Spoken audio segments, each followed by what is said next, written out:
Kam Jones, and Coach is going to come soon. Yeah. Which needs to change. We got something a little bit. Well, congratulations, Marquette, and we will go to questions, and Ben, you are first. Hey, Tyler, see you with the trophy, see you hugging your dad after the game, your brother, Coach Karate, everyone who's been around your basketball life. Just what were those moments like with the confetti falling on the court at Madison Square Garden?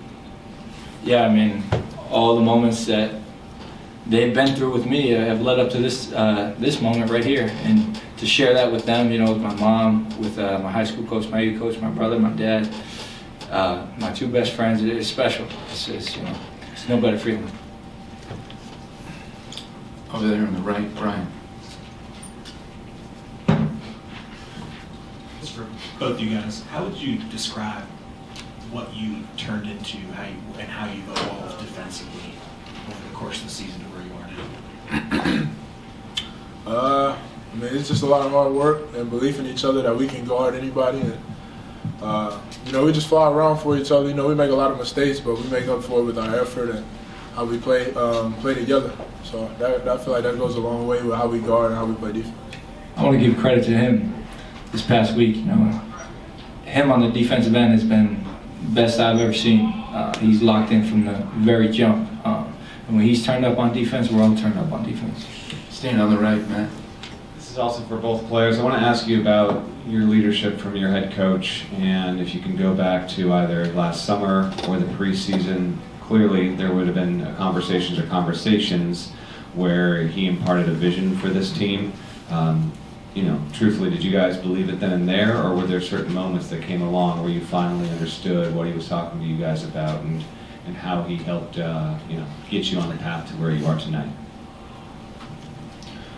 Yeah, everything that we go through, in whether it be the retreat that we went on for the season, all the workouts in the summer, he's preaching his culture, and he's showing his leadership every single day, and just trying to impart that on us and kind of put it into our DNA, because it's definitely in his DNA. All the stuff that he's about is really good stuff as a person and as a basketball coach, and so he's just trying to give us some of that, and rub off that championship DNA that he has onto us, and I feel like we've really been receptive to that.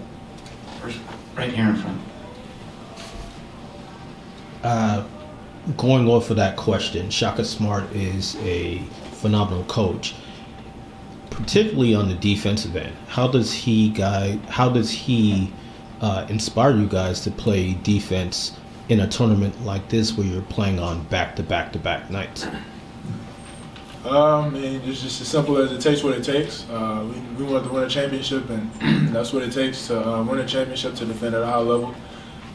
Like you said, we coming out back-to-back games, so is the other team. So, you know, we just come out having an aggressive mindset, and yeah, we live with the results. Marvin, right in front. This question for both of you guys. When you start playing basketball, you try to get into a rhythm. You guys came in at turbo speed and pushed them faster. Do you think that was the outcome of the game because you maybe played faster than they wanted to? I just said we played harder, honestly. We came out on defense, a lot of energy, and that fed into our offense. And that was pretty much the story of the game. Throughout the whole game, we preached to, basically just keep doing what we're doing. Don't let the team off the hook by easing up off the gas. So, we just play hard the whole game. We've been joined by Coach Shaka Smart. Ben. Cam, you committed to a different coach but decided to stick around. What's it mean to you just to be a part of a team that won the school's first outright regular season championship and now first tournament championship? It means everything to make history. You can't take that away from us ever. Like you said, I was committed under Coach Wojciechowski, but I couldn't imagine it being better than with this man right here. So grateful for him, and everything he's done for me, and I'm forever grateful for him. Right side in the middle.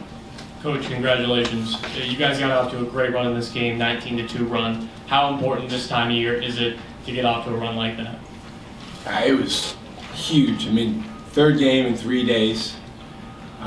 We felt like we did have somewhat of a depth advantage. Xavier, obviously missing Zach Fremantle. And our guys played with real force to start the game. And that kind of allowed us to have the aggressiveness advantage in the first couple rounds of the game. And then we just continued that. I think that set a tone early. You could tell they had some guys that, you could see they were playing their third game in 3 nights. And, Xavier's a phenomenal offensive team. So, it was a combination. We were able to take them out of some things, and they also missed some shots they probably normally would make. But our guys just deserve a ton of credit. This is the best backcourt, along with Stevie Mitchell, that I've ever coached. And normally if you got a great backcourt, you always have a chance to win. And that's what's happened for us all year long. Front row, we're going 1, 2, 3. Tyler, back at Big East Media Day in October, when asked about being picked 9th of the preseason, you had some choice words and words I can't and probably shouldn't say over this microphone. 144 days later, how satisfying is it for you to have that payoff and, back up the talk by walking the walk? Yeah, that's one thing everybody was saying. He can talk now, but we'll see what happens. You're seeing it now. We're living it. But we still want to play every day, play every game. Like we got that chip on our shoulder. Like we were picked 9th. We want to go into the NCAA tournament. We're the underdogs in every game because that's been our mindset all year, and that's what it needs to be moving forward. John, this question for any one of you, though. What did Stevie Mitchell bring in that first half? He had that big battle against Nunji, led to that offensive rebound and one. Then he also had that big 3 during that long extended stretch. He means everything in our program, what he brings. He's guarding the best guard on the other team every day in, day out. He brings us energy, especially me. It gives me confidence to see him playing that hard. I know if he's playing like that, I don't have a choice. So, and I'm sure that's how the rest of the team feels. So, that raises the level. Obviously he was on a boom the whole game, and I would say he had his number tonight. So, yeah, he just means everything to our team and what he brings to the table. Yesterday, he was struggling a little bit on offense, not really shooting an open shot, and I just told him at halftime, he's the heart and soul of our team. He's what gets us going. He kind of is our engine on the defensive end, and that turns into great things on the offensive end. Even if he's not scoring the ball, he's the one that's starting the offense just because of his great pressure and great presence on defense. Back to Ben. Shaka, whenever we asked about how good this team was, you said you wanted to be playing your best basketball in March. With the defensive improvement that's been coming the last month or so, how close are you to seeing the idealized version of this team? Well, these guys know how I am. I always feel like we can play better. But I get mad anytime Kam misses a shot. I'm like, how the heck can you miss? I feel the same way. I think the most important part of us playing our best basketball is our connectivity, communication, the way the guys are playing for one another. And we really have that going for us right now. But we don't want to take it for granted. We talk about certain inhibitors that get in the way at different times. The first half against St. John's, there were some inhibitors going on, and we're out there. We really weren't at our best. But our relationships is the #1 way we can overcome those inhibitors and just play free and play an aggressive style of basketball. So the guys the last 2 nights have been phenomenal with that. Second half against St. John's, and tomorrow we'll get our name called. We'll find out who we're playing, and it's a new season. It's a new opportunity for us, and I just can't wait to see the way this group approaches it. On the right, Brian. Shaka, how would you articulate who you guys are defensively right now? Violence. We try to play with great violence, energy. We don't have the biggest, strongest guys.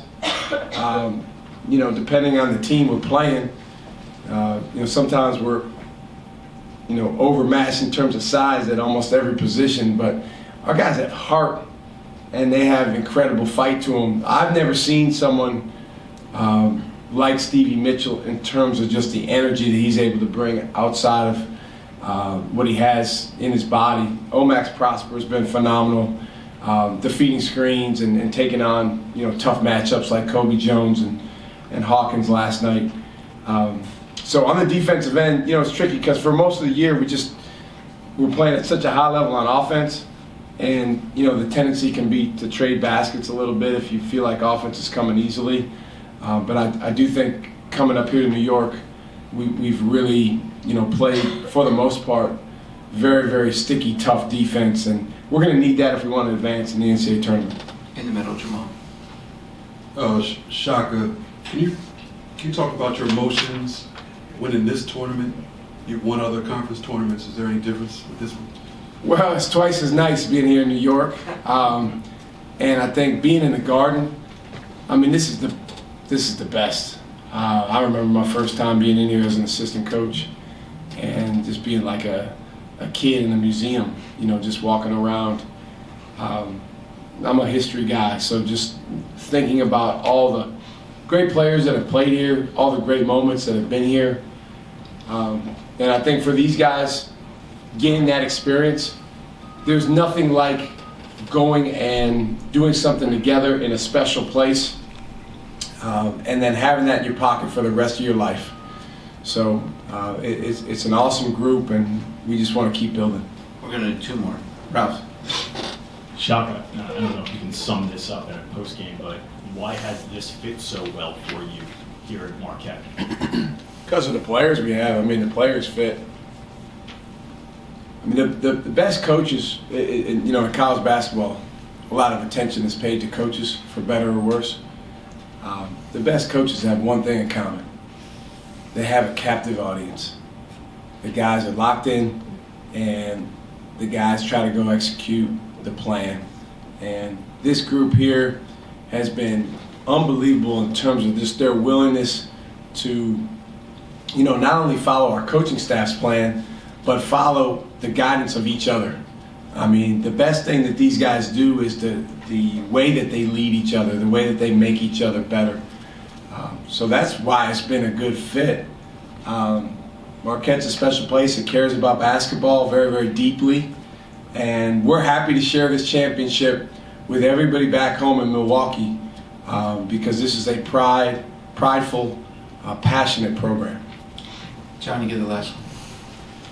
Shaka, there's conference tournament champions getting crowned all over, but this is probably the only scene where a university president was the one to climb the ladder last and hold the net and look out.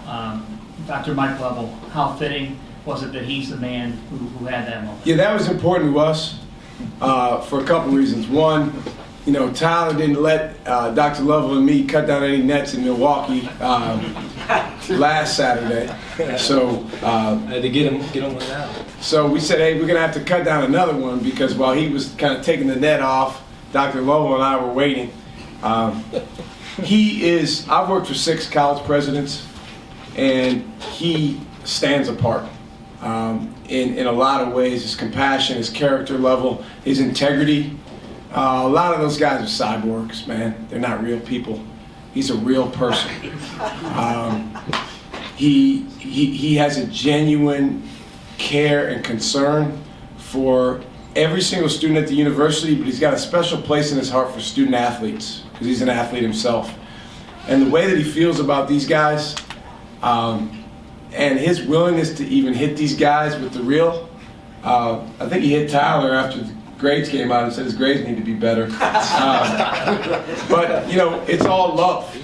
And, with what he's been through personally over the last couple of years, we felt like it was fitting for him because he puts a lot into our program, and you don't win. It's another reason it's a good fit. You don't win at the highest level without true alignment from the top down. And we have that at Marquette. Very, very grateful for that. Marquette, thank you. Congratulations. Thanks, guys. 10 more minutes. Locker room's over. Thank you.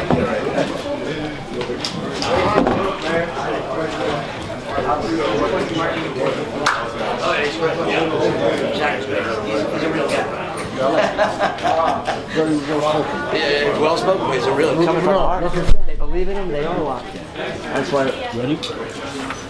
With some of the other guys, I've always with Seton Hall in the past. With some of these guys, Georgetown, you have to be focused. You can win the Big East tournament. You think you won the national championship. You didn't win the national championship. With these guys, you don't have to worry about that. They're coming out the next game with the game plan and they're completely focused. Hey, thanks for everything this week. It was great.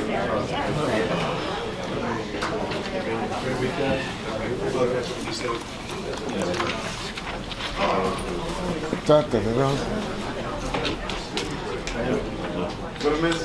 I appreciate everything. Scott, come on.